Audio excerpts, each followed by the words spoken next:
This video is about the ambiguous, most people call it, case for the law of sines. The ambiguous or ambiguous case comes out when you have side-side angle. In general, for law of sines, let me get this pen the right way. Here's a triangle. I know some of my lines aren't straight, but that's the best I can do. This is angle A, angle B, angle C. Side A is opposite angle A, side B, side C. The ambiguous case, or ambiguous, comes up when you are just given three of these things. You're not given this angle, you're not given this angle, and you're not given that side. So notice again, it is side, side, angle. That's all I have for this one. And there can be zero triangles, there can be one triangle, or there can be two triangles. How do I know which is which? Well, if I draw a height of this triangle, perpendicular to the base, that's the height. And notice sine of angle A equals opposite H over C. So if I multiply both sides by C, C sine A equals H. So if H is the height. If H is greater than A, think about what happens there. This height is greater than this. This is a right triangle. That would make the leg of the right triangle, which is the height, greater than the hypotenuse. That can't be. So there is no triangles. If H equals A, there is only one triangle, which will be a right triangle. I'll give examples of these. And if H is less than A, there can be two triangles. All right, I will do greater than A first. Let me try an example with greater. I'll give this angle as 30 degrees. I'm using 30 degrees because it's easy to take the sine of 30. I will call this 10. You should know that the sine of 30 degrees equals 1/2. It's a good idea to get in the habit of writing the degree sign so that when people read your math work, they know it's not 30 radians, which is a much different angle than 30 degrees. And then let me make this 4. So I will bring down this height of the triangle. It's a right angle. I can do 10 times sine 30, C times sine 30. Or you may know that in a 30, 60, 90 triangle, the side opposite 90 is 2x. The side opposite 30 would be x, which would be 5. 10 sine 30 is 10 sine 1/2 equals 5.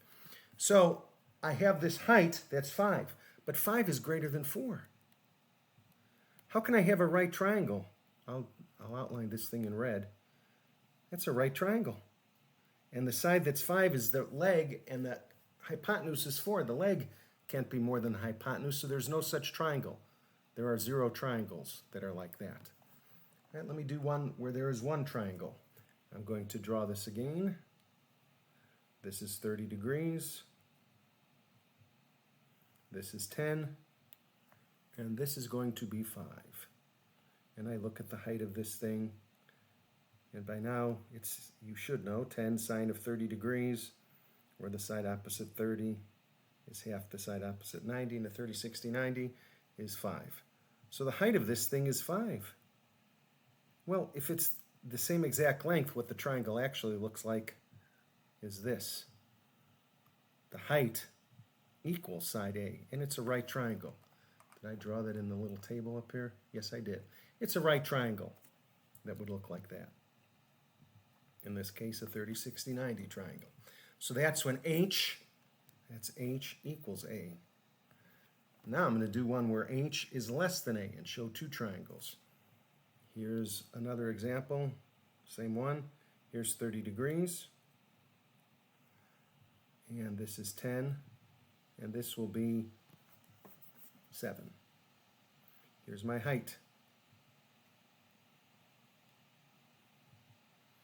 And it's 10 sine 30, or because it's the 30-degree angle opposite 30-degree angle, it's half of the side opposite 90 degree, which is 5. 10 sine of 30, which is 10 times 1/2 is 5. H equals 5, and that's less than 7. So now I've got two triangles. I've either got that one that I've already drawn, or I have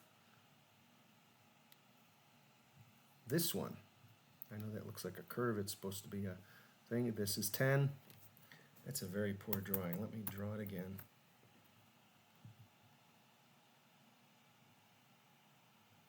I've got to get that one down. There we go, like that. That's 10, that's 30 degrees, and this is H. I'm sorry, that's not H, that's the other side, which is 7. H would be like outside the triangle in that case. So 10 sine 30 is equal to 5, which is the height of this triangle. That would be outside that triangle, but this side is 7. This height, let me make it smaller so that I can get those in there. This side is 7, and the height, which is outside this triangle, is 5. I have to draw it outside. But anyway, those are the two cases because h equals 5 is less than 7. So I can find that third side by doing the law of sines. I'm trying to think which one I want to put on top.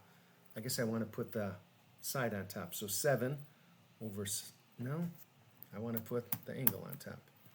Sine 30 degrees divided by 7, the side opposite of it, equals sine of x divided by 10. And if I multiply both sides by 10, I get 10. Sine of 30 degrees over 7 equals sine x.